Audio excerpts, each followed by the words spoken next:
All right, man, peace. So, as I'm here going through the CBS Morning News, I just bypassed or almost bypassed a commercial for the insurance company Progressive. And, oftentimes in these commercials, they like to very slyly or craftily sneak in the worship of the true deity that is venerated in this society, as I've touched on numerous times, that being the quote unquote God Pan.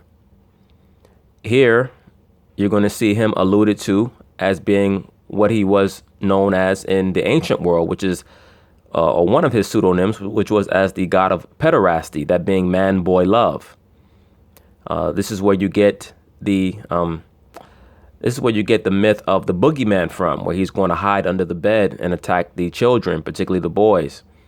All right, that's talking about in a sexual nature. Let me also say this: when you research the god Pan, and I've touched on this numerous times, he was also known in various cultures under different names.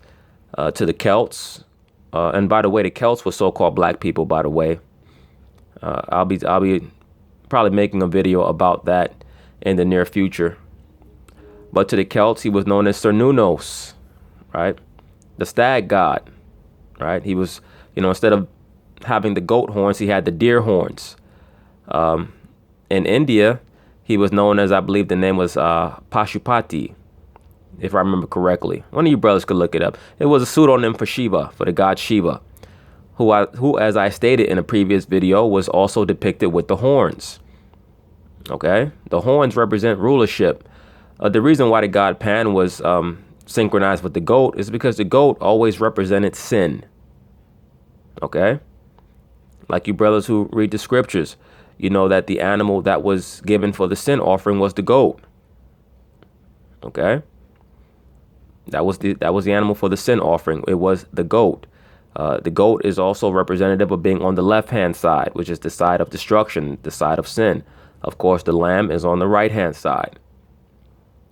But that is why the god Pan, who also was known as Hermes, and in Egypt, once again, he was known as Thoth, but really he was talking about Cush.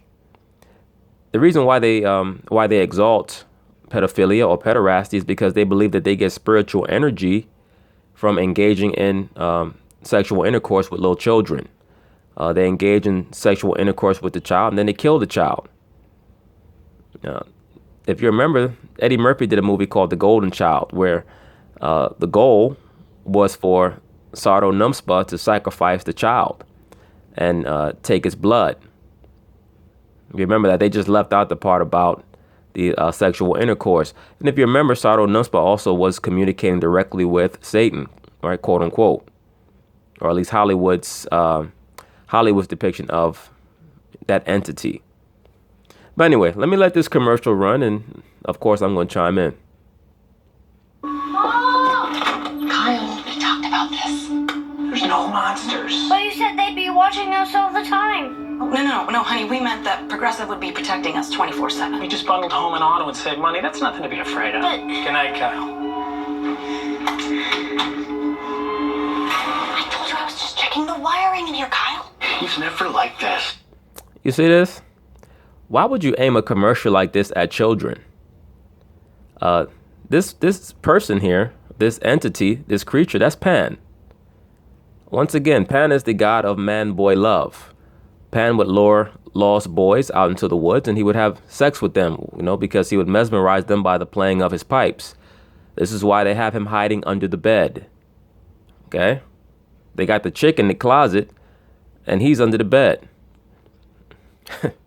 Stuff is crazy. Like this. I think something's going on at school. He's not engaging. You see that? And you'll constantly see the veneration of the goat in many of these commercials. Once again, Pan was also known as a satyr. For those of you brothers who read the scriptures, it speaks about the satyrs. I believe it's in Isaiah, I want to say the 34th, I believe it's the 34th chapter, or the 13th chapter, or maybe both. I believe in the 13th chapter it says satyrs, and in the 34th chapter it says satyr, singular.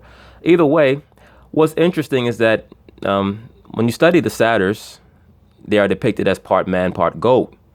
When you look up the word satyr in the Hebrew, the word there is sha'ir. And for those of you brothers who understand that word, it means shaggy or goat-haired, which is the same term that was used for the grade of hair on Esau. Okay? Those of us who know that as being Jacob's brother. That's going into a whole other topic. But there's a reason why, the biblical animal that is associated with Esau is the goat. And the animal that's associated with Jacob is the sheep, for a myriad of reasons. All right, please remember that Jacob wore the goatskin coat to deceive Isaac when he was trying to receive Esau's blessing. Okay? And we all know who has hair like a goat today amongst all nations of people. But it is what it is. I'm not trying to make this video too long. I just caught this commercial. I found it very interesting. To be quite honest with you, very eerie. If I was a kid, I would not want to see no shit like this. Okay? No damn half man, half goat. I really can't even call him half man, half goat. It's really a monster that came up from under his bed. But it was very clear what this creature was. This creature is Pan, right? Which is the god that is venerated in this society. Okay? That is the god that they commemorate when they take all those little kids out there in Hollywood and they molest them.